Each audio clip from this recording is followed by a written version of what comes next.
The following program contains the opinions of the host, guests, and call-in participants. These do not necessarily represent the views of this show's distributors or sponsors. This program may contain obscene, profane, or otherwise objectionable language. Viewer discretion is advised.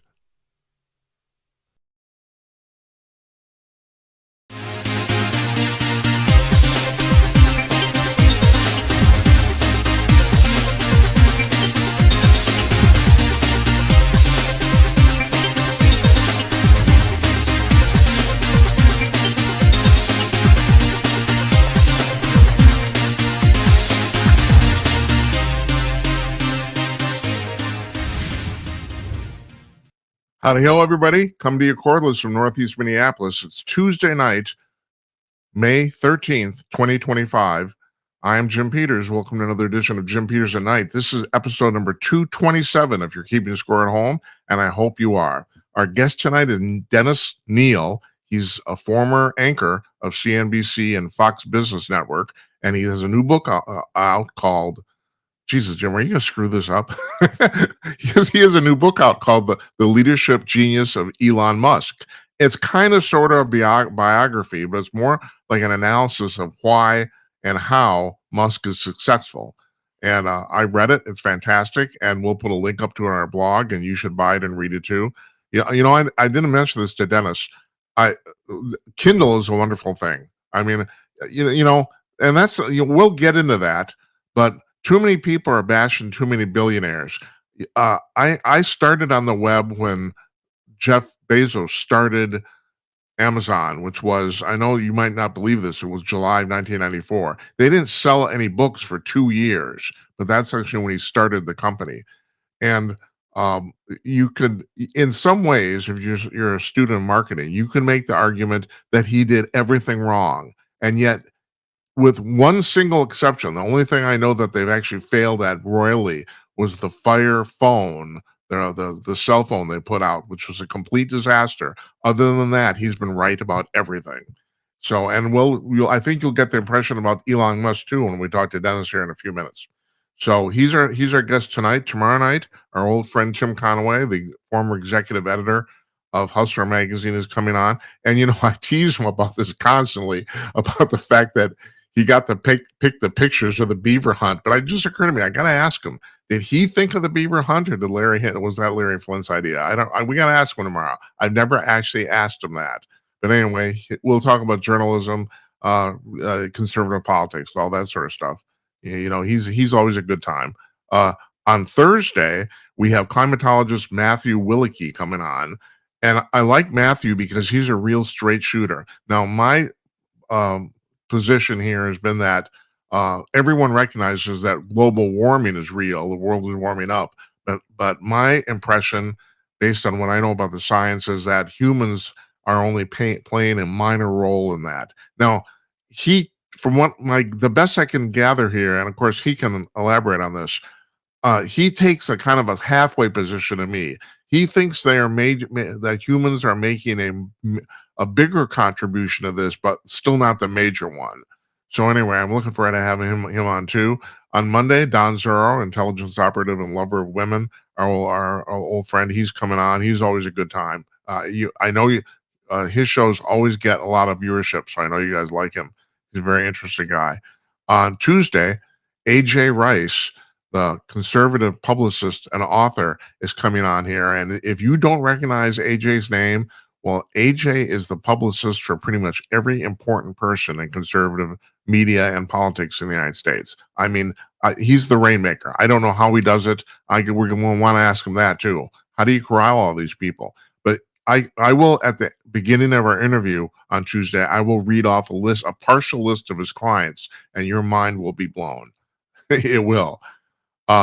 Wednesday, Marianne Heinen, she wrote a book called Operation George Floyd, and she is under one of the people, quite a few people have come out with books now about the fact that the whole George Floyd murder by Dennis Chauvin here in Minneapolis was a complete scam, and it was. Dennis Chauvin did not kill George Floyd. He might have contributed to his death, but he did not kill him. And and she's one of the many people now, not many, a few, who have written books on that very subject. So we're looking forward to talking to her. We may or may not have a show next Thursday. That's a week from tomorrow. That's the 22nd. I'm kind of waiting to book a guest, and we'll find out. And if not, if we don't have a guest, I think I'm going to can it because I got a lot of work to do. Because I'll tell you about that in just a second. We're taking Memorial Day off. Tuesday, the 27th, the day after Memorial Day, Jonathan Lockwood, who's been on the show once before now, and he's going to be a regular. He's the former colonel, Army colonel, and he's on to talk about mostly military and political matters, mostly the wars in Ukraine and in India, Pakistan, which looks like, at least for the time being, has been kind of sort of solved.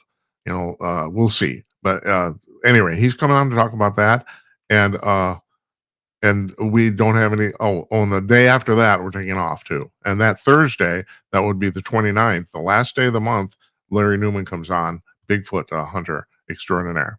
And the reason I want to take some time off to do some extra work is because starting tomorrow, we will be on TikTok, believe it or not. Now, the show isn't going to be on TikTok. We're going to be posting shorts on TikTok. We're probably going to post 2 to 4 shorts from every show we do on TikTok, and we're also going to post them on YouTube, but TikTok's a big deal.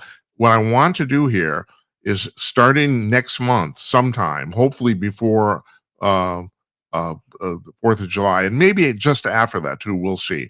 On Friday nights, we might do a specific TikTok show, a show just on TikTok. And of course, it's really easy to call in on TikTok because basically, if you're watching, you can, pardon me. The chat there is totally interactive and it's included. It's basically built into the video feed, so it's not separate. So, but you can actually call in too with your camera. You can take calls. It's very simple. And so we might on Fridays, selected Fridays anyway, do a specific TikTok show. But anyway, tomorrow you can look for we're at Jim at Night on TikTok, same as we are everywhere. I'm also hoping now to get our Facebook page back up and running because they banned it. So, but it's been quite a while. It's been, I think, over a year since that happened. So I'm kind of hoping, especially because we have tweaked the format of the show a little bit. It's not quite as political as it was before. We still talk about politics, but still, it's like now kind of more general interview thing. So I'm trying to see if we can get back on Facebook too. We'll see. So I got a lot of work to do. And so what else is new? Am I bitching? Yes. Because I'm old. Okay, so we got a commercial from Kneale News coming up, and then we're going to talk to Denniis and Kneale. Stay tuned, everybody.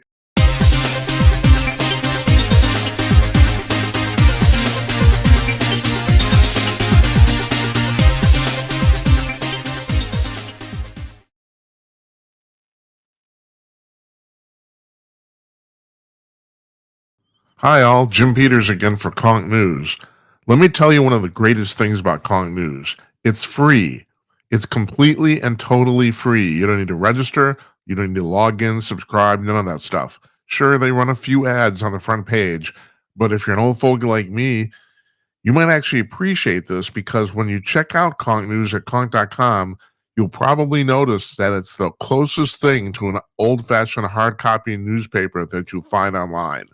The latest up-to-the-minute news from 75 high-quality sources collected every 3 hours, all laid out with photos and headlines directly from the articles. And when you click on a story, you go directly to that story. No ad page, no interstitial page, none of that stuff.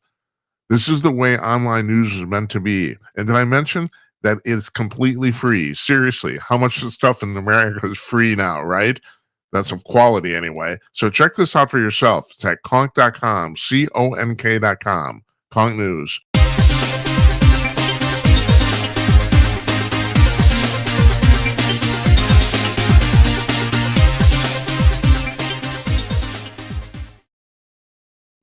Joining us from his home in Brooklyn, New York, Denniis Kneale, former CNBC anchor and anchor of Fox Business Network and author of The Leadership. I'm not going to screw this up, Denniis. What the hell's wrong with me? The Leadership Genius of Elon Musk. Elon Musk. Thank you. Thank you very much. Thank you. Thanks so much for the opportunity to talk to you, Jim. I like your show here, man. You got some great graphics and good music. I mean, it's just there's an amazing revolution going on here, and one of the 11 lessons of Elon in my book is lesson 6, and it says that free speech is everything. Stand up and make yourself heard. And that's what you're doing with your show. Exactly that. And not enough people in America stand up and made themselves heard as our country was slowly going crazy and down the wrong direction. Yeah. And that's actually, that leads to my very first question here I got for you, Dennis, because it's not really based on your book. And I find this just amazing. This was in Breitbart just a couple days ago about the fact that 80% of Democrats in America say they want Elon Musk in prison. What the hell? What is that about? That's about brainwashing, isn't it? That's about dimwit Democrats and their lapdog media allies going all in on Elon Musk is terrible for only one reason.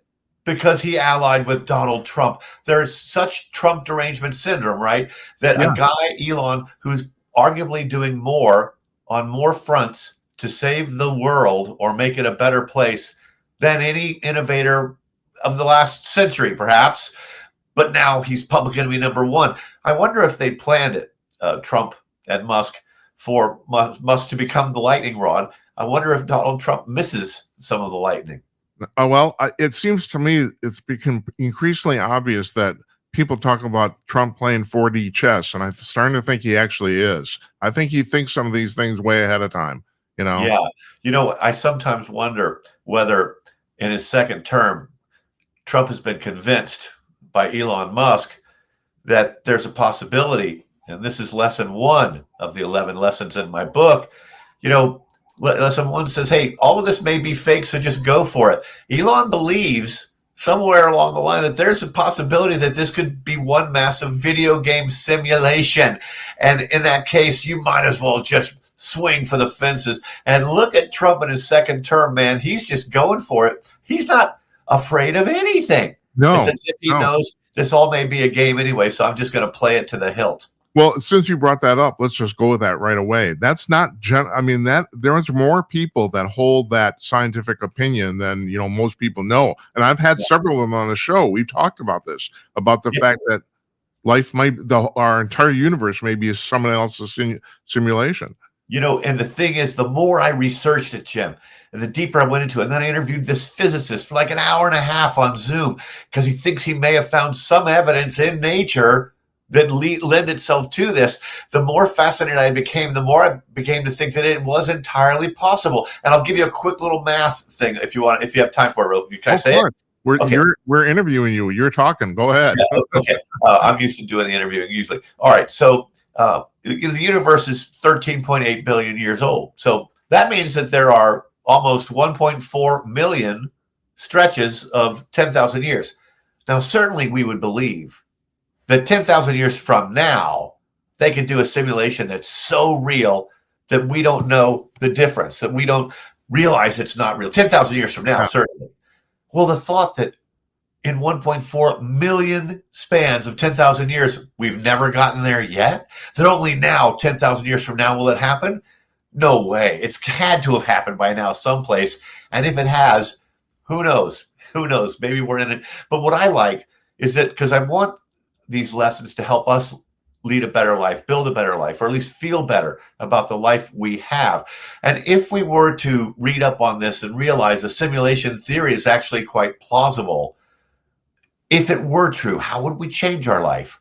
Would we love out loud more? Would we be more emotive and tell people how we really feel? Would we put up with a terrible job? Would we take that risky new job that we otherwise would actually reject because we're afraid of failure? I mean, when you start to think that, well, what if this were a game? You start to behave maybe a little more boldly and you stop living a life of quiet desperation. Especially fear. Too many people are too afraid of, and most of the stuff people are afraid of never comes to pass, Yeah, fear is one of the primary currencies in the media economy now. It's constantly fear, fear, fear. Look at all of the tariff coverage. He's upending the world order. My gosh, it's going to lead to inflation. He's betraying our trade customers. And none of that has happened. And it didn't happen in 2016 either when he put in tariffs that Biden left in place. So it's all fear. But what Elon Musk does, he comes along and He's not afraid of failure. He sees failure as a necessary step on the way to success. He's not afraid of criticism, bitter criticism. Lesson 3 says, the highest nail gets pounded down first, so strap on a helmet. Elon says, bring it on. It makes him stronger, not weak. His enemies err by going after him and criticizing him so bitterly. They should turn their back on him and ignore him. That would drive him crazy. Lesson 4, and Elon does this with alacrity, Jim. Lesson 4 says, tease your critics and torture your enemies.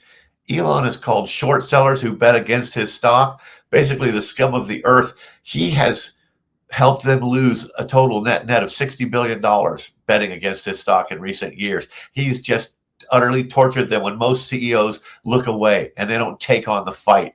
It's time for a lot of us to stop giving in and stop, caving into the slightest controversy. And instead, we got to do what a producer told me when I became anchor of my own show. Was my dream on CNBC, Jim. 8 o'clock at night, prime time, baby. CNBC reports. They wouldn't change it to The Real Deal with Denniis Kneale, but that's what we called it anyway. And there's no one watching. We got to start a fight in an empty room. I mean, you got to be able to fight. And Trump is teaching us fight, fight, fight. And Elon Musk and Trump coming together was kind of an incredibly entertaining outcome in the simulation. They both share the same enemies. They both are trashed by the same people, and they both are coming together and having an awfully good time. Well, Dennis, I can't remember if I read this in your book or somebody else's book about the fact that there's one theory that if this is a simulation, that maybe it exists to entertain the people that created it. Yes. And therefore they're watching us as basically like TV. That's why they want entertaining outcomes. Both right. A physicist is that in your book? I can't remember. Yes, it is. Yes. And Boster wrote a seminal paper in 2000 or 2001 on the simulation. And he had these 3 main postulates. And one of them was that, okay, nowhere in the universe have we ever had a simulation, which means there's been no simulation ever got advanced enough. It destroyed itself before it could get there. That's one thing. Or if there were a simulation, they would not create it for boring outcomes. No one would bother doing that. Yeah. And they have calculated, by the way, I love this figure, that it could take about 47 planet Earths of compute power to do a really good simulation. 47 planets, okay? Yeah. And so if that were true, lesson 2 comes in. Reduce, reduce, reduce. There's a physicist, his name's Melvin Vobson, and he's found that across nature, there is this very strange trend toward reducing information. Usually in the universe, entropy, waste, decay, complexity of systems always is on the rise. But that raises a question. Well, the mass of the universe doesn't ever increase. So if there's all this entropy, why is it not increasing? And he comes along and says, because information is decreasing. Information on a disk drive starts to delete itself after 10 years. Butterflies, they all have patterns instead of being utterly random, because that reduces the processing and storage capability needed. So this physicist Vobson wonders, he noted that the COVID vaccine, the COVID virus, it originally had a huge number of characters of DNA, and every new generation, it went down, down, down, deleting characters and yet doing the same work. All of nature is reducing, and he wonders, is it because they've got to save on computer storage because it's a simulation? That's a brilliant theory, because I mean, he's the only person who's come up with a reasonable solution to the fact that, like you said, that entropy in physics. He coined a new law. In physics, there's the second law of thermodynamics, and it's about heat and never changes form. Energy doesn't disappear. But he called this the second law of information dynamics. Postulated that, wow, information is constantly looking to be the most efficient. And even, this was so weird, even in the formulation of atoms on a plate to form a molecule, they follow a structure that is called Holmes's rules or something. And he computed and found out that all that structure uses up the least storage. It is the most efficient. And without it, there'd be no structure to tables and chairs. Which is quite fascinating. It is absolutely fascinating. I want to go back to what you were saying about, your lesson about tease your critics and torture enemies. Yeah. Now, how would why would anybody in their right mind bet against this guy? So, and here's the example I'm going to use, which is one of the stupidest things I've heard in years. When AOC, Alexander Ocasio-Cortez, her previous job was she was a bartender. She says, well, Elon Musk really isn't that smart. Meanwhile, he's actually catching rockets. Dennis, when they showed that first time when they caught that rocket and those, I'm thinking there, and first of all, it's the very first time they ever did it. It worked on the first try. Now that's actually amazing. And I know you're just like you're talking about the way he thinks. He doesn't mind failing 14 times till we get this right. But they did it on the very first try. And I'm watching that. And I'm thinking that is fucking nuts. And here this woman is saying that, well, he's not very bright. Like she can judge. Okay. Yeah. Right. Suburb Sandy. All right. She grew up in a New York suburb. She is not a street, but then when she's talking about, the gang member from El Salvador, and suddenly she's speaking Latina. And, I think she has a crush on him, frankly, because she's, obsessed with him. But for her to come out and say that was just so dumb and so sad. Now, he is socially awkward, right? He has said that he's on the spectrum, that he has Asperger's syndrome or something. Yeah. And he's overly blunt. There's an entire op-ed in the New York Times a few weeks ago by a guy, his name's, I think, Adam Grant or Alexander Grant. He's an organizational psychologist. And he warned us that America's CEOs are learning the wrong lesson from Elon Musk because he yells at people. And for decades, researchers show that if you want to have good productivity, you can't yell at your people. You know what? Shut up, you baby. If someone out there is lucky enough to be working for Elon Musk, one of the most amazing minds in a century, okay, and he yells at you, you can change the way you choose to feel about that being yelled at. You can instead laugh and go home and say, you won't believe what he said to me today, this jerk, this crazy Elon. You can change the way you just choose to feel about it instead of saying, well, he hurt my feelings. People today are just such wimps. Yes, okay. For umbrage. Dennis, to be upset. I'm guessing you and I are about the same age. How did that happen? What the hell happened in society where we become such really just forgive me, pussies? Yes, which is merely a nickname for being pusillanimous. It turns out it's not a reference to gender or no reference. Well, how did that happen? Here, I think I have the answer, and some of my friends, journalists for years, are shocked when I say this. When we started allowing the phrase harmful content to come into our lexicon, when we started deciding that content, mere words on a screen, to leap off the page and smack you in the face and harm you, well, now that's when we have to suddenly start protecting people. We have to muzzle voices that might say hurtful things. Right. Hey, man, whatever happened to sticks and stones will break your bones, but names will never hurt you. And now what we have is a national crisis if someone wants to drop the N-word. I mean, get over it and just ignore it. But so that harmful content was the first thing. And then academia, university campuses, and safe spaces. And the word microaggressions. My daughter, I adopted in China. And she's Asian. And so she's a nurse now. I'm very proud of her. Every now and then, she might run into someone who says something racist about her being Asian, okay? And she talked to me once when she was in college about microaggressions. I said, honey, if they have to call them micro, you don't even have to worry about it. Just like dismiss it and ignore it. Instead, we zoom up on the problem, on the offense.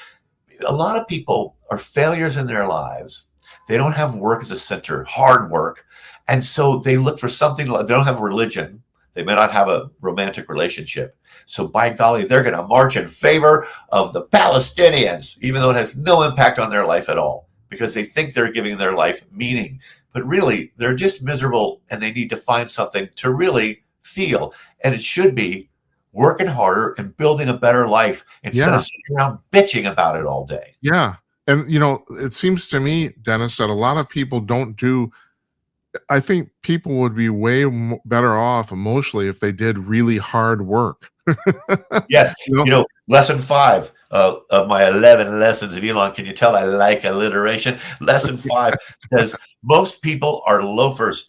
Work harder than you ever have before. Yeah. Now, as soon as we started around that 80s or 90s talking about work-life balance, today, Gen Z, as far as they're concerned, it's all life and almost no work. Yeah. This is, and there's amazing stats in this chapter. It turns out that a 25-year-old man today, 15% of them have no connection to the workforce. They haven't had a paycheck in a year. And that's double the portion that it was 20 years ago for 25-year-old men.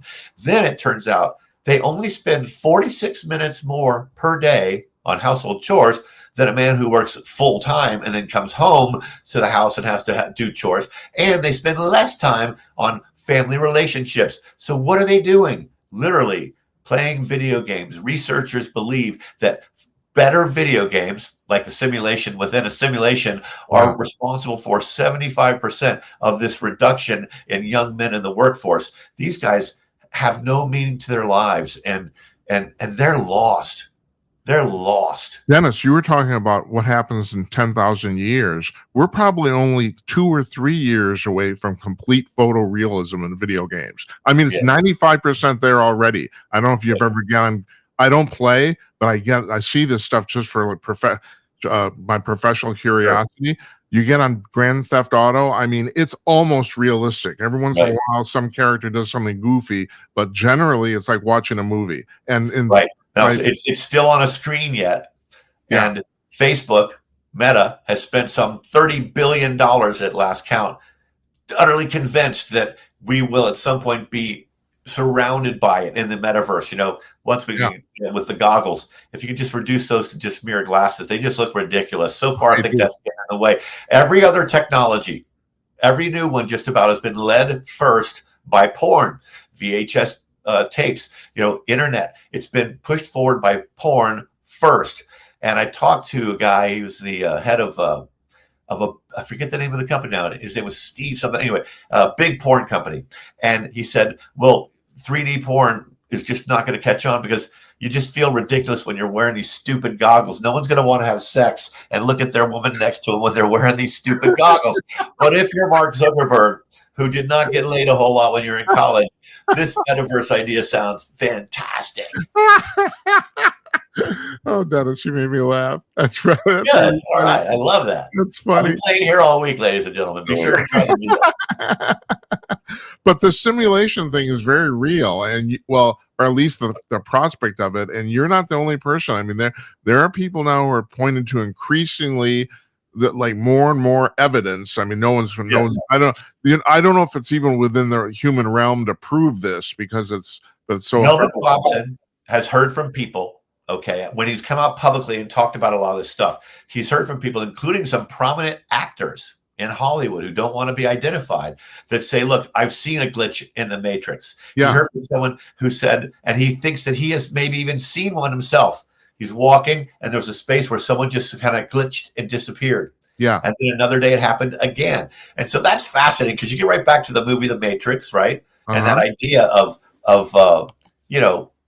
it's pretty. Now, I heard a documentary in my research, and a young guy in his 20s so believed in it that he went and took a shotgun and he shot his mother and father, certain that this was just a game, and he was going to prove that.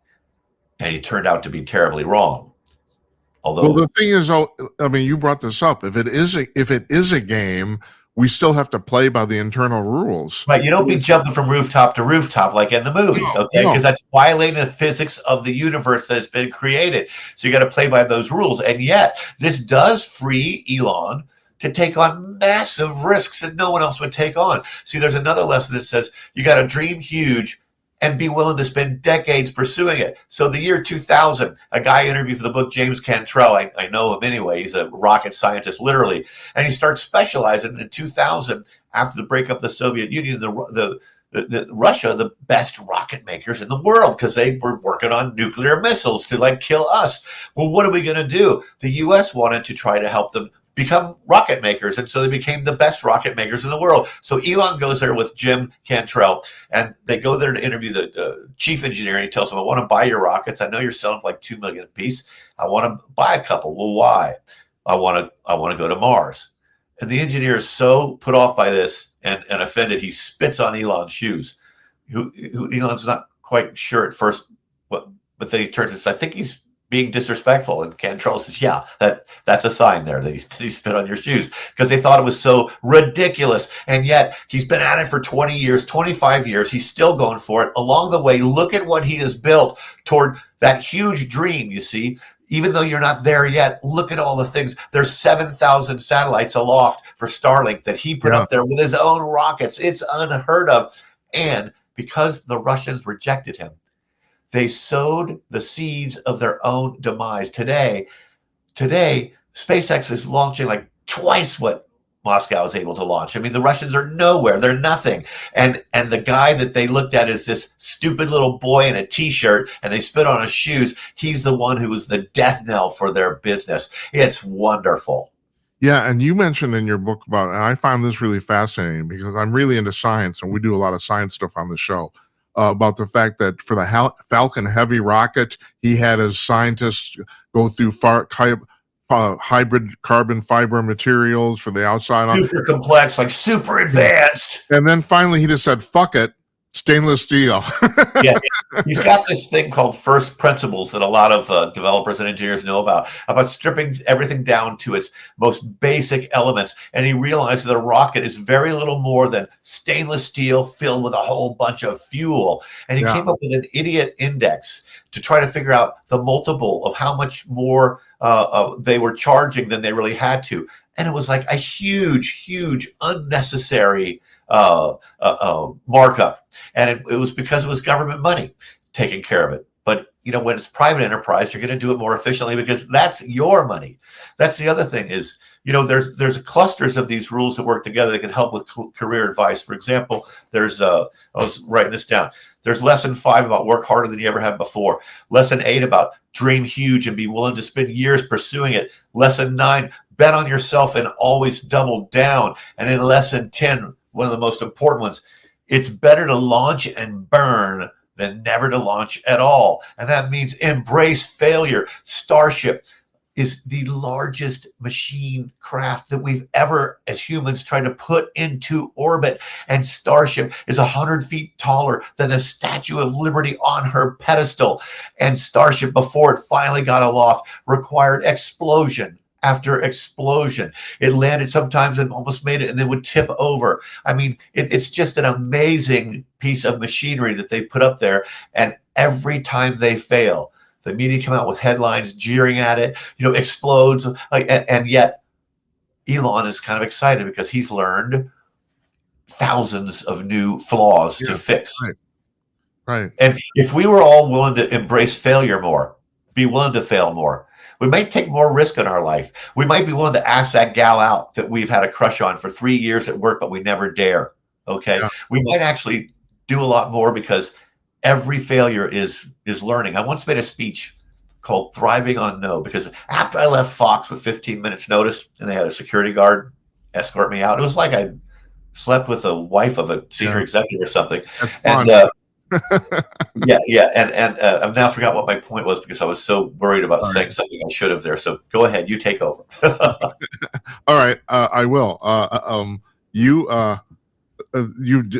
delineate in the book fairly clearly about how Musk was the darling of the media until he bought Twitter, and then the whole thing completely changed like 180 degrees.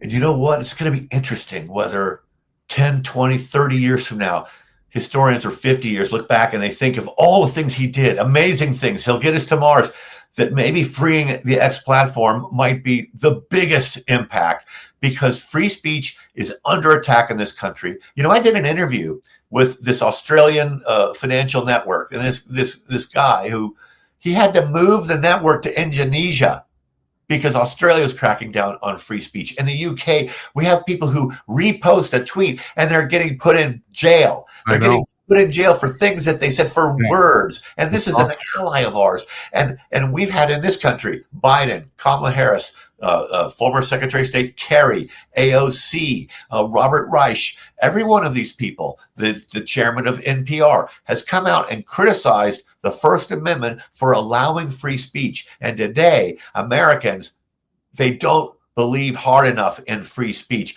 Something like 40% of Americans say they've never posted online because they're afraid of being canceled. All right. Yeah. 1/3 of Americans in a sample in a poll has been taken for 25 years. Right now, 1/3 of Americans say they think it's more important to prevent hate speech than it is to preserve free speech. They don't know that the First Amendment protects hate speech, protects the worst speech. Okay. They don't even know that. And then another 1/3 of Americans, they're not sure. So we got 2/3 of Americans not realizing that the First Amendment is everything and it protects movies and TV and expression. And they don't even know. And then 1/3 finally get it. Along comes Elon Musk. And because he became a citizen in 2011, he has the zeal of a convert. And he believes in free speech. And it has literally cost him billions and billions of dollars in net worth and thousands of dollars in a declining Tesla stock price because I own Tesla stock. But you talking about the fact that 1/3 of people are against free speech, but they don't even know why. They don't even know why it's necessary. It's because of harmful content. They're afraid that people are going to be hurt by free speech. You know what? Yeah. Toughen up. And then the whole thing becomes a giant circular argument. Right. It's terrible. This is the part, and I don't have to tell you this. We are basically the only country in the world that has a First Amendment. And so we're hanging by a thread. And like you said, in Britain, they're already throwing people in jail. In Australia, they're already doing that. I mean, it's hard I never thought I'd see this ever in my life. I have an obscure fact for you that you're going to want to steal and make use of this. When I was researching the First Amendment, because one of the favorite sayings I've always had as a journalist for many years is that, the First Amendment's first for a reason, baby. I mean, it's the most important thing. Well, it turns out originally it was the Third Amendment. But the first two, which were bookkeeping things about how to appoint a state senator, they were rejected by the original 13 colonies and or states. And so the First Amendment was actually the Third Amendment. I did not know it ended up being first, and that's kind of fate. Yeah, it is. Yeah, I don't. I almost get confused here because I don't understand how people cannot understand how this is important. I just don't understand it, and yet we're hanging on by a thread, and we might be the last bastion of humanity that keeps us going if we can even manage to keep it going. Musk is basically like a canary in the coal mine because people, like you said, there's people trying to shut this down all over the place in the U.S. Yes, in the U.S. Let's remember something. All of the other social media platforms remain subject to government censorship. Facebook is cracking down on controversial content, conservative content all the time, even after Mark Zuckerberg came out and gave a great mea culpa and says that we bowed to the government too readily. All of them did. The X platform, which the media have been predicting the death of. It's like Mark Twain. My God, again and again, he's destroying Twitter. He's breaking Twitter. Character limit. It is by far the most important media and social media platform in the world. It is where world leaders announce news. The New York Times, it no longer gets spoon-fed scoops. Instead, you just go on X, announce it, and the Times is quoting what was said on X. It's an amazing platform, and it's because it's the freest platform. And, I've said this before, and I'm going to repeat it. I personally was writing columns and doing podcasts. And when the Twitter files broke, I wrote more columns than the staffs of the New York Times and the Washington Post combined. They did not cover the Twitter files as the biggest American scandal in history, the biggest most rampant violation of First Amendment rights by government in the history of this country. Thousands of people's voices were censored that millions had the right to hear. And dozens of U.S. government agencies and state agencies were all over social media, the FBI, the CIA, the State Department, all of them. And the reason the media didn't care is because it was conservative voices being censored. But you know what, Jim? The Trump administration in the first term asked Twitter to censor 5,500 liberal accounts. So maybe the media will care more when liberal voices get censored, which they will do if the Republicans ever take control and can actually get along and get their act together. Yeah, that is what I have to tell you, you're preaching to the choir here, because this show's been banned on Facebook, and it's What is that? I mean, know.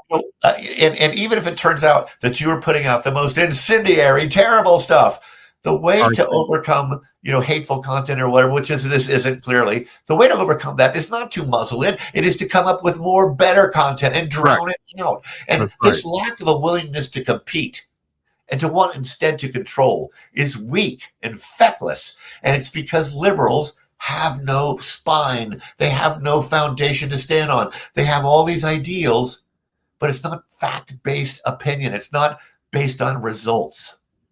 Well, your last of the 11 lessons here, this really fascinated me because this kind of touches on me personally. The most ironic outcome is the most likely, know?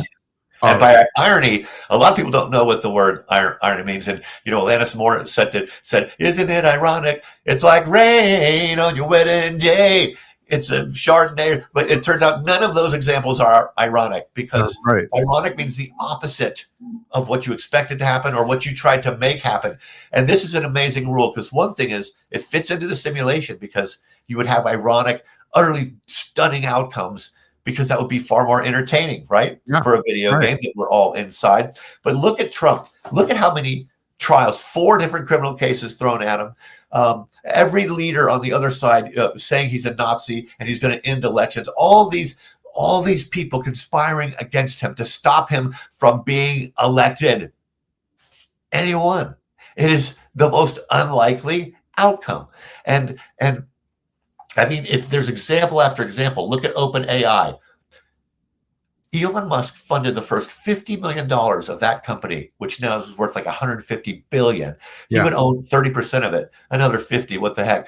But he didn't own a thing of it. He just wanted to give this AI away to the world, because he feared that Microsoft and Google had hired 2/3 of the world's best AI scientists. And the head of Google, Larry Page, really doesn't care if AI gets out of control and endangers humans, because he told them that at a birthday party in like 2015. So then he funds the startup of this to try to counter it. But at the same time, he keeps telling Sam Altman, Elon does, you've got to raise billions, not just millions. This is going to cost billions. And he drives Sam Altman into the arms of Microsoft, the company he wanted to block by starting this OpenAI. And then the opposite outcome comes out, because in part he told the guy you need billions, and so he sold half of the company basically to Microsoft for $19 billion. I've been thinking about this concept for quite a few years, well before I read your book, and I never heard anybody talk about it before until you did, because I've noticed this too in my own personal life and just looking at the world. It seems like usually the most ridiculous thing actually happens. Yes. And it seems to be happening more and more now than it did 10 years ago. Yeah. It's just so outrageous. Hey, if I can get off the subject of Elon for just a second, what do you think of this whole AI thing? My general thing about this is that I do not think it's going to kill humans. I don't think it's going to end the world, but I do think it's going to put an enormous number of people out of work. So I do think that there is a very big threat there, because if Elon Musk, one of the most brilliant people around, has been worrying about this for 10 years, then the threat is real. But spotting that and doing something about it is now possible, because Elon, I read one tweet that said he must be going through the simulation for the 4th time. He's getting so many things right. So that's one thought on AI. Second, I think that stock market, the U.S. economy, are going to have a multiplier effect from AI that no one has even assessed yet. It is incredible what will be happening, okay? Look at the mere difference between going on Google to do a search. I want to search this topic, and you get this shopping list, a whole bunch of links that you now have to go and read and study, versus going to Grok and saying, and it looks at those same links, and then it gives you the finished meal. It's just, and so we're just seeing the start of it. But I have a longer range thing that I swear, save this, it's going to be brilliant one day, because I've seen every tech revolution since the 80s, all right? I saw the personal computer suddenly, become a big deal, okay? I saw all these things. And when the internet came out, it didn't matter that you were selling dog food. if you were selling it with a .com, oh my gosh, it's the internet. And so all the stories we in the media did were about, and it's the internet. And then eventually it didn't matter that it's the internet. Is it good dog food or not? And so the internet disappeared. Then blockchain, it's blockchain. Everything's blockchain, blockchain. At some point, what does it do? And that's the thing. And so we're going to get to a point. Sorry, hang on. That's all right. We will get to a point where AI is so great and we're so used to it that we're no longer wowed by AI. We're wowed by a human who knows a lot of stuff. We're going to be, there's going to be a comeback of the human. Right now, there's 2 million surgeries a year in the U.S. done by robot, okay? And but 90% of prostate surgeries are done by robot. Great. Well, in 1989, I had kidney surgery, and I had 2 surgeons with their hands like in my abdomen, okay, and rerouting pipes and stuff and kidneys. And the thought that with their human hands they were doing this amazed me then. And after robots take over, we're going to be even more amazed that a human can do that. Excuse me. Sorry. It's all right. It's okay. Well, I should talk now. All right. Because now I lost my train of thought. Talking about the fact that AI is going to fade into the background. And yeah, it will. But are you familiar with Ray Kurzweil? Are you familiar? Oh, yes, of course. Yeah. Okay. So no, he's come. The idea of the singularity is that there will be at some point, there will be no plateaus between technological innovation. He figures it's going to happen around 2040, 2050. It might even be a little sooner. But the thing is, when that happens, like what will be amazing? Nothing. It's basically kind of what you're talking about. I mean, But I heard a machine learning expert say at the Milken conference some years ago, he said, look, at some point, and that's probably where I'm stealing this AI observation I just gave you. He said, at some point, a robot will be able to play a Stradivarius violin perfectly and play Mozart. He said, that will no longer impress you. You will be amazed, though, when a fellow person, a fellow human being can do that on the violin. Yeah. And you can't. So, of course, there's already plenty went out, and I think AI will just be an amazing boon for an awful lot of things. I bought UNG. It's just an ETF based on natural gas price because most of the U.S. electrical grid is natural gas, and AI requires huge amounts of electricity. Yes, that's right. That's actually one of the spin-offs you can buy and invest in if you think about it. We talk about this show on the show on a regular basis. Yeah, the amount of electricity we're going to need in the future is just enormous, and people better start wrapping their mind around nuclear power again because it's the only way we're going to manage it. Exactly. Small nuclear is the future. We have rare earth metals like crazy in this country, but they're unreachable because we have no electric infrastructure going there. Well, you could take a semi-tractor trailer truck with a, small nuclear and get out there and you're going to be able to mine out there. And that's coming in the next 5 to 10 years. There's some companies doing that right now. Well, they're already doing it. That's right. That's what they call modular nuclear reactors. They've been on a semi-trailer. They cost $5 million, But you make enough of those things, you can take them anywhere or plug them into anything. Right. Yeah. Dennis? Yes. It's been a pleasure. Yes, it has. Thank you so much. Before you go, is there anything else you want to touch on here? It's like, well, they can find me at Dennis Kneale, Kneale on X. That is my chosen platform. And, you can buy the book, The Leadership Genius of Elon Musk, on Amazon, Barnes & Noble, and Books A Million. And please put up a good, nice review in my area there because I'm getting some Elon haters that are hurting my ratings. Yeah, I will do that, and we'll post all this stuff on our show blog too, so people have links to directly get your book. So I've enjoyed this immensely. I hope you'll be willing to come back sometime. I really do. I would be dying to. Yeah, please come on my podcast, What's Bugging Me, and tell us what's bugging you. Oh no, I'm love to do that if you're really inviting me. That'd be fantastic. Yeah. We'll talk. You take care, all right? Thank you. Thank you.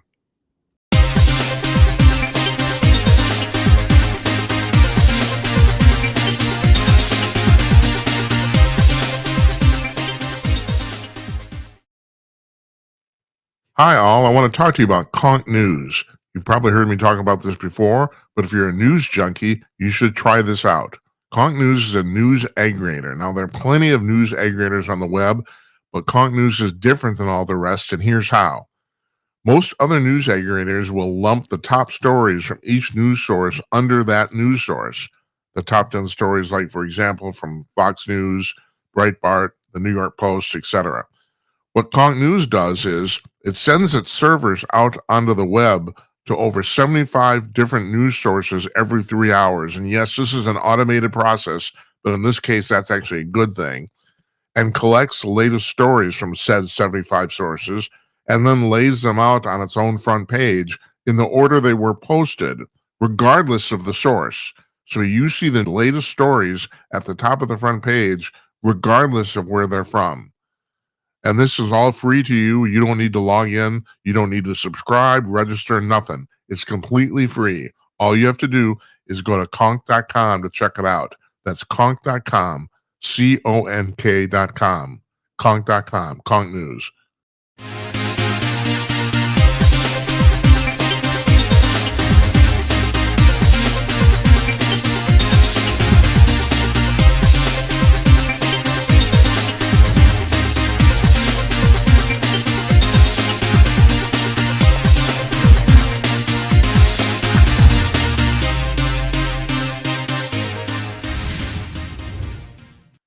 Our thanks to Denniis Kneale there, the author of The Leadership Genius of Elon Musk. We'll put a link in our blog at jimandnight.com to his book and to his Twitter feed.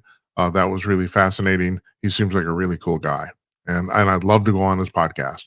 So, and I generally don't do a lot of podcasts. I do not do the majority of the ones I'm invited on, but his I would go on. That was pretty cool. All right, so it's part 2 of our show. And if you've watched the show before, this is a part where it's kind of sort of like a newscast. And so we don't talk about anything that's major in the news. Usually it's like UFO stuff, media stuff, the stuff that the news doesn't report. And also, I want to point this out. I forgot to bring this up at the top of the show. We're not taking phone calls tonight. We are tomorrow night. Tomorrow night, we're going to take phone calls. So we'll have the ticker on the bottom of the screen with the telephone number. I'm not going to mention it now. Well, no, you can call in. What am I talking about? 325-CALL-JIM, 325-225-5546, and you can leave a message. If we're not on the air, you can leave a message. You have 2 minutes to leave a message at the number, and I'd appreciate it if you did. And if it's particularly entertaining, I will play it on the show here. And I got it. So the first thing I got here, and this is kind of sad because I tried to grab the video. There's a video of this that's on YouTube, and for whatever reason, I couldn't grab it today. I don't know what was going on, but it would not download. So I don't know if you guys know this. You can download videos from YouTube, but you need an intermediary program to do that, and I have one, but for some reason it wasn't working. So, and I think it was the connection. I think it was something with YouTube, just the way it was acting. At any rate, in China, there's a video of in a factory. There's a humanoid robot, like humanoid that looks like a human, right? So arms, legs, that sort of thing, and it has to do regular, physical labor, and it freaks out, and it starts throwing stuff and flailing all over the place, and the thing is, if you see the video, it's amazing how much it looks like a human freaking out. That's the thing that's really, this is not like, the robot does not seem to go on some sort of like random quest. It actually starts grabbing shit and throwing it. And it's like a human having a mental breakdown or emotional breakdown. That's kind of what it looks like, and that's what happened. And finally, they were able to, for lack of a better term, seize the robot. So I don't know what's going on there. I don't. We've had Brian Trilly on this show. He wrote the book Soulless Intelligence, and his claim, and I agree with him totally. And that is that he's making a distinct difference in artificial intelligence, which Denniis was just talking about, between intelligence and like soul.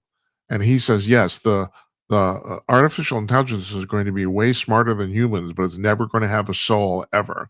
And the thing is, then you get to how do you define a soul, that sort of thing, And this gets back to what Denniis was talking about the fact that this might all be a simulation, and that may be true. And the one evidence that I personally that I look toward that is that I don't know if you've ever noticed. It seems like the universe is designed for us to figure it out. Like, okay, so we have physics, we have Newtonian physics, we understand atoms and all this sort of stuff. And then this thing called quantum physics is discovered, and it sends Newtonian physics completely on its head. And for example, this is my argument of my friends who tell me all the time. Like, I have a friend who says, of course there's other extraterrestrial civilizations because mathematically they would have to exist, but they're not coming here because you can't travel faster than the speed of light. Well, we already know how to travel faster than the speed of light. This doesn't get a lot of press, but we know how to do it. Why can't we do it? It would take, for even a small spacecraft that holds only 2 people, it would take more electricity than is generated on the entire planet. We don't have that resources, the energy resources to do it.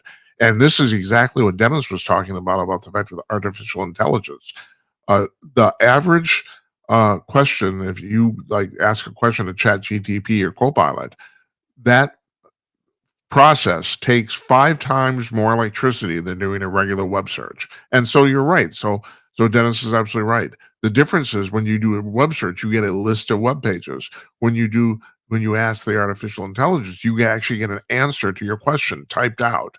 So what basically is called a large language model, what the AI does is it instantly reads billions of web pages looking for the answer to your question, finds the web pages that have what it thinks are the answer, and then summarizes it and puts on the screen. This all happens in a fraction of a second. And the reason that takes so much electricity is because you're not only just finding web pages, you're summarizing them on the fly. It takes 5 times more energy than doing a regular web search. The other thing is, for a web search, actually, I don't know the answer to this question. I really don't.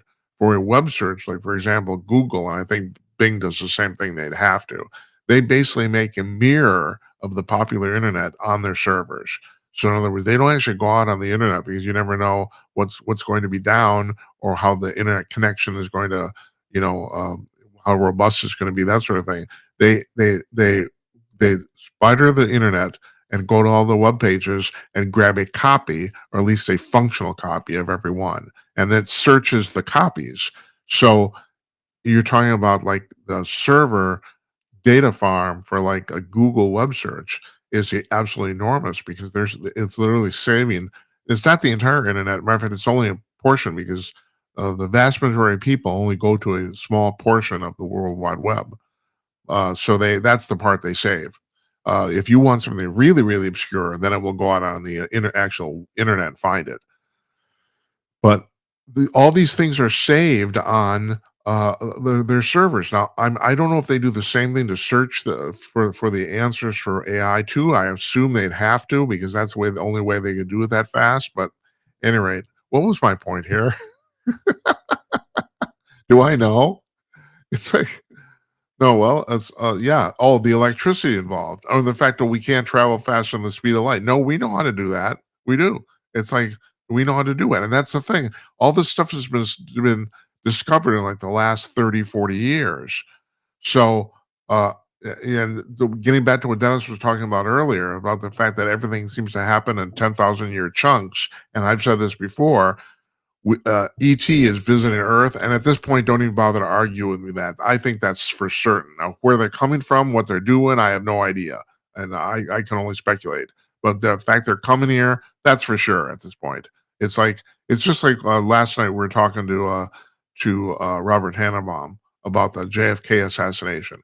At this point, we have enough evidence to definitively conclude that there was more than one shooter in Dealey Plaza. Now, the the subtitle to Tannenbaum's book is "Why Lee Harvey Oswald Did Not Kill JFK," and I pressed him on this. If you watched it, because he didn't really have an answer to this, and I don't really either. But it really what the implication of his subtitle is why Lee Harvey Oswald did not kill JFK alone, because he may have been one of the shooters. And the things we don't know, I've said I buy the story of James Files, the Chicago mobster who said he actually fired the shot that actually killed Kennedy, that blew his head up. And Files said they had a guy in the Daltex building and they had a guy in the Texas Book Suppository, but he knew who the guy in the Daltex building was. He did not know who was shooting from the Texas School Book Suppository. And it may or may not have been Oswald, even though we know for a fact Oswald was in the building. That's verified. We know that for sure. And he worked there, but that's not even the reason we know that he was there. He was seen in the second floor break room about 60 seconds after the shots were fired, which is a reason. There's more evidence to indicate he didn't do the shooting than he did, but he was there. And also, according to files, he was involved. And as Tannenbaum, confirmed last night, we know now for a fact he was a CIA operative. That's confirmed. That's verified publicly. So we know that too. So we don't actually know if he was in the window shooting. We don't, and like I said, there's more evidence to indicate he wasn't than he was. There seems to be some indication that every shooter had an assistant with them. And well, the thing is, he couldn't have been the assistant either. The real question is, like numerous people, and Tannenbaum talked about this, but the fact that they interviewed these witnesses. Numerous people saw him in the break room, not exactly while the shooting was happening, but about 1 minute after. And it takes a minute to run hell-bent from the 6th floor down the stairs to the 2nd floor break room. And also, there's some guy, and I can't remember his name, who spent like 19 years researching exactly who was in the stairwell when those shots went off. And he said all the people he talked to, he thinks he's talked now to every single person that was in the stairwell during the shooting. No one saw Oswald in the stairwell. So anyway, so now why am I bringing this all up? Yeah, that's a really good question. Well, I'm just rambling here. Jesus Christ, Jim. Anyway, so we know that God. Yeah, this is good. Yeah, you're rambling. I'm talking about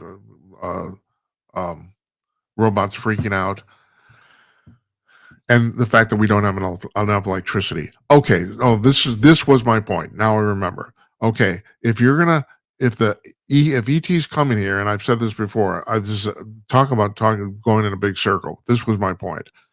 We have extraterrestrial civilizations visiting Earth anywhere from 200 to 2 million years ahead of us. And like Denniis said, if you think in 2 or 3 years we're going to have completely photographic video games, and they almost are right now, what happens if you have 10,000 years to do that? Huh? What happens? Now, people who've been abducted by aliens say this is a common thing, that they have the ability, the aliens literally drag them through the walls of their house to the spacecraft. So, and people say it feels like going through jelly, And the thing is, and that may sound like impossible, but it was Arthur Clarke who said that all misunderstood technology is magic, and it is. You think about this. You can see through a window. Now, of course, you never think about this because it's completely ordinary to you. But the window is a solid object, and you can see through it. And you can't see through all solid objects. And that means photons are going through the window. That's how you can see through the window. Well, what if it was not just photons? What if it was like everything? And what if you could manipulate atoms to do that? So you could change the spacing between the electrons and the proton and the nucleus, so that you can like pass through. It's really not. If you stop and think about it as a concept, it's not that far fetched. It isn't. Can we do that? Not even close. We don't know how to do that. We don't have we don't have a clue. We don't.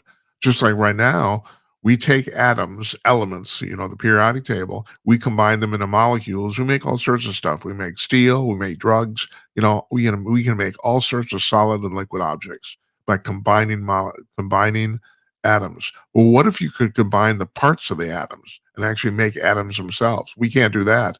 I don't think anyone's ever even tried. We can't do it. But someday, yeah, someday we're going to be able to do that. I've said this on the show before too. For example, that replicator device they use on Star Trek: The Next Generation. Captain Picard wants Earl Grey tea hot, and the microwave just makes a cup of tea. It just puts it together right there. It's basically an atomic printer. we have 3D printers right now. They use they can use all sorts of stuff. Matter of fact, General Electric now makes all their jet engines for commercial aircraft entirely in a giant 3D printer. The thing's huge, and literally there's no human touches this. They literally just make the thing. They feed metal into the printer, a liquid metal, and it makes the damn engine. So okay, we can do that with a giant engine. What if you could do that on a molecular basis?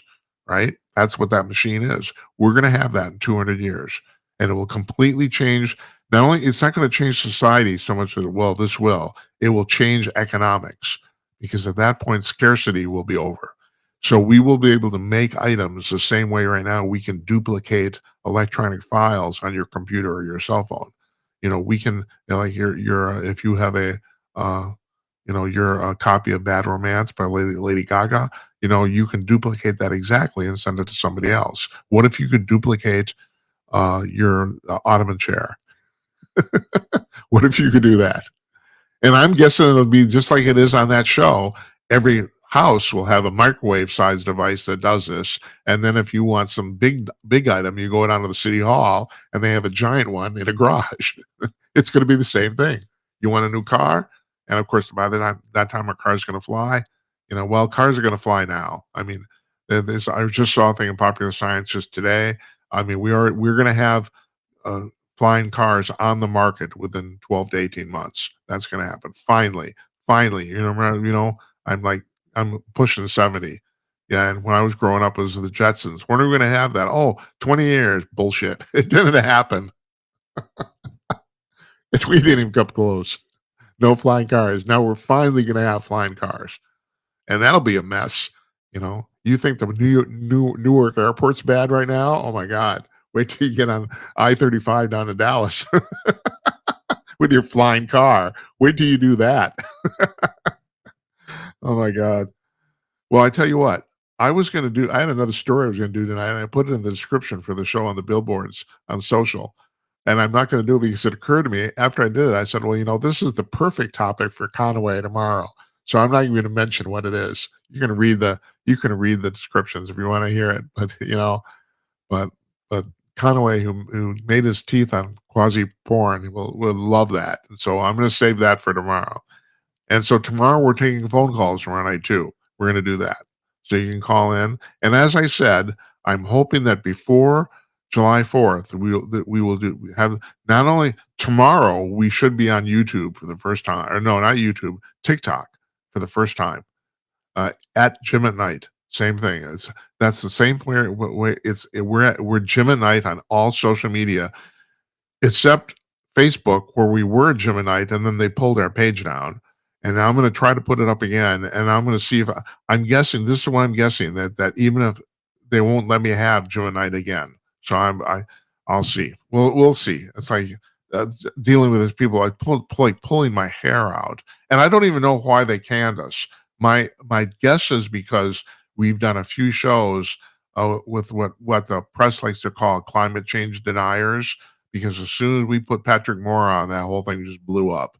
And he's like the former founder of Greenpeace, who now doesn't believe in human caused climate change, and he's a climatologist by profession. That's what he did, and that's still the most watched episode of the show ever, and that was over a year ago.